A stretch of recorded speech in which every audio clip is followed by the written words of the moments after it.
अवधेश जी, आप जो बात कह रहे हैं, मैं एक चीज पूछना चाह रही हूँ। अडानी अंबानी का मुद्दा है, लेकिन मैं एक चीज पूछूंगी वरुण जी, आप हिंदुस्तान में, हम भारत में रहते हैं, क्या हम ये लोग नहीं जाते हैं, हमारे अगर पूर्वोत्तर के जो लोग हैं उनको आप चाइनीज कहकर बुलाएंगे तो क्या इससे बुरी चीज क्या हो सकती है?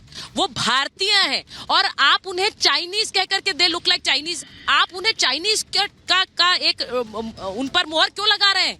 वो भारतीय लोग हैं, मुझे नहीं लगता है। और ये चीजें उन्हें आहत करती हैं, ये आहत करने वाली चीज है। आप उन्हें कह रहे हैं वो चाइनीज जैसे हैं, पीछे दक्षिण वाले अफ्रीकन जैसे हैं।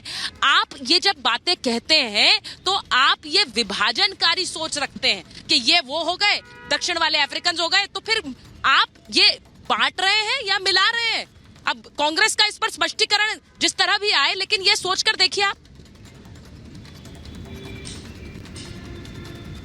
सुचारिता जी, मैंने पहले भी कहा कि कांग्रेस को तुरंत एक्शन, पिछली बार उन्होंने जब बयान दिया, जब ले लेते तुरंत ही हटा दे, कोई भी आदमी गलत बयान दे हटा दो, तो आप ये सब चीज ही नहीं है। तो लेकिन वो सेंट्रल सिस्टम दुरुस्त हो जब, अभी आप बात कर रहे हो किसी ने क्या कहा, किसने क्या क्यों नहीं कहा, हटाते? कह रहा हूँ मोदी जी क्या कह रहे हैं 10-10 साल से, ये नुकसान, फायदे से ज्यादा तो नुकसान ही कर रहे हैं। आपका क्या फायदा कर रहे हैं ऐसा?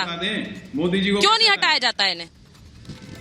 मैंने वही तो कहा था, आज भी ये कह रहा हूँ, वो तो सेंट्रल सिस्टम। नहीं, आप पहले सैम पेट्रोडा को तो हटा लीजिए, मोदी जी की चिंता तो बीजेपी करेगी। मैंने कई बार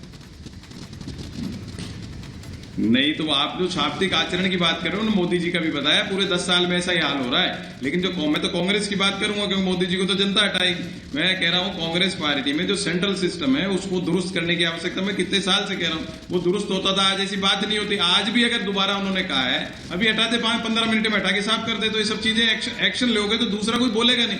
अब आप कांग्रेस की क्या स्थिति है ये भी बात कर रहे हैं, कांग्रेस के जो प्लेटफॉर्म को यूज कर करके, जिनका कांग्रेस बैकग्राउंड से कोई लेना देना नहीं है, 3-4 साल से कांग्रेस में प्लेटफॉर्म को यूज किया, टिकट लिया, पद लिए, और बीजेपी में भाग रहे और आरोप लगा रहे राम मंदिर का। तो कांग्रेस की स्थिति ऐसी बना दी गई है कि आप कांग्रेस में आइए, चौपाटी की, जैसे बॉम्बे में चौपाटी है, आप सब चाट पकौड़ी खाइए, वापस चले जाइए बीजेपी के पास किसी को। इसको रोकने की आवश्यकता है कांग्रेस को। कांग्रेस के जो ग्रास रूट वर्कर है, कांग्रेस पृष्ठभूमि के लोग हैं, उनको संभालने। ठीक है वरुण जी, आपकी आवाज मुझे ठीक से नहीं आ रही है, आपकी आवाज मुझे ठीक से नहीं आ रही है। बाहर जा रहे हैं, बाहर से आए। मैं एक बार जरा, नहीं, मैं एक बार अजय जी आपसे पूछ रही हूँ। अजय जी जरा मुझे बताइए, ये सैम पेट्रोडा से ऐसा रिश्ता क्या है? मुझे लगता है, जैसा मैंने कहा, कि ये फायदे से ज्यादा तो नुकसान ही पहुंचा रहे हैं। एक बयान है, उस पर पहले आप लोगों ने छक्का मार दिया, अब दूसरा बयान एक और ऐसा आया है, और ये वाकई आहत करने वाला बयान है, क्योंकि हम लोग खुद देखते हैं व्यक्तिगत रूप से, जो नॉर्थ ईस्ट के लोग हैं या पूर्वोत्तर के लोग हैं, उन्हें आप चाइनीज कहिए, उन्हें पसंद नहीं आते हैं ये बयान। बिल्कुल पसंद नहीं आते हैं, और मुंबई के लोगों को आप अरब के लोग बताइएगा तो किसी को पसंद नहीं आएगा, और दक्षिण के लोगों को और काले लोगों को आप अफ्रीकी कहिएगा तो किसी को अच्छा नहीं लगेगा। ये रंगभेदी बयान है, ये सोच दर्शाता है कि कितनी जहरीली सोच है इनकी सोच। और सैम पित्रोदा से रिश्ता तो ऐसा है जिसको आप कह सकती हैं कि एक तरह से पालक पनीर है। कांग्रेस पार्टी, गांधी परिवार और सैम पित्रोदा अलग हो ही नहीं सकते हैं। राजीव गांधी के एडवाइजर रहे, इनको टेली कम्युनिकेशन का जनक कहा जाता है, 30-35 साल कांग्रेस का मैनिफेस्टो बनाते हैं। राहुल गांधी के विदेश के जितने शोज़ हैं यही ऑर्गेनाइज करवाते हैं, पैसे दे के यूनिवर्सिटी में लेक्चर करवा देते हैं। ये सब तो होते रहेगा, ये सोच है, पूरे घमंडियों की सोच है इसी तरह से, कि देश को इसी तरह से बोलते रहो, अपमानित करो। पता नहीं इनको क्या सैडिस्टिक प्लेजर मिलता है इसमें, यानी वो तो ये जाने। मैंने बड़ा अजीज खान से पूछा था कि भाई वोट जिहाद का क्या करेंगे? चलिए, सैम पित्रोदा का तो जो होगा, कांग्रेस पार्टी ने अपने आप को दूर कर रही है, लेकिन दूर हो नहीं सकती है, ओवरसीज कांग्रेस के अध्यक्ष है। ये वोट जिहाद का क्या कीजिएगा सुचरिता जी? वो तो अमेरिका से ज्ञान दे रहे हैं, यहाँ पे तो उत्तर प्रदेश में बैठ के ज्ञान दिया जा रहा है वोट जिहाद करने को। वोट जिहाद का क्या करेंगे? उस पर अजीज खान कुछ बोल ही नहीं रहे, चुप हो गए वोट जिहाद पे। किससे जिहाद करवाना है, किससे जिहाद करवाना है अजीज जी? अब बताइए वोट जिहाद का क्या मतलब हुआ? लव जिहाद सुना था, वोट जिहाद ले आएंगे। अब कितने जिहाद करेंगे आप लोग? इस देश में सिर्फ जिहाद ही होते रहे क्या? यही मानसिकता है? आज एक नया सर्वे आया है भारत सरकार का कि पिछले 60 सालों में मुस्लिम आबादी 15% बढ़ गई है, हिंदू आबादी 8% घट गई है। और कितना जिहाद करवाएंगे भाई? शांति से नहीं रहने देना है।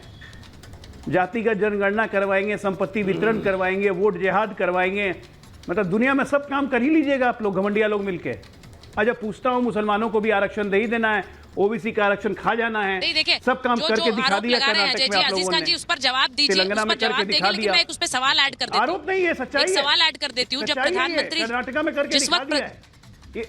जिस वक्त प्रधानमंत्री कह रहे हैं कि अगर मुझे 400 इसलिए चाहिए वरना ये लोग आकर राम मंदिर का जो प्रस्ताव है उसे पलट सकते हैं। ये कल का उनका बयान है। उसी समय आपके नेता इस तरह का बयान दे देते हैं कि ये तो बेकार है। देखिए ये ऐसे बयानों से आपको ये नहीं इनके लगता है राजनीति में ये भावनात्मक मुद्दा है, लेकिन राजनीतिक मंच पे भी आपको इसका नुकसान होगा अजीज खान जी?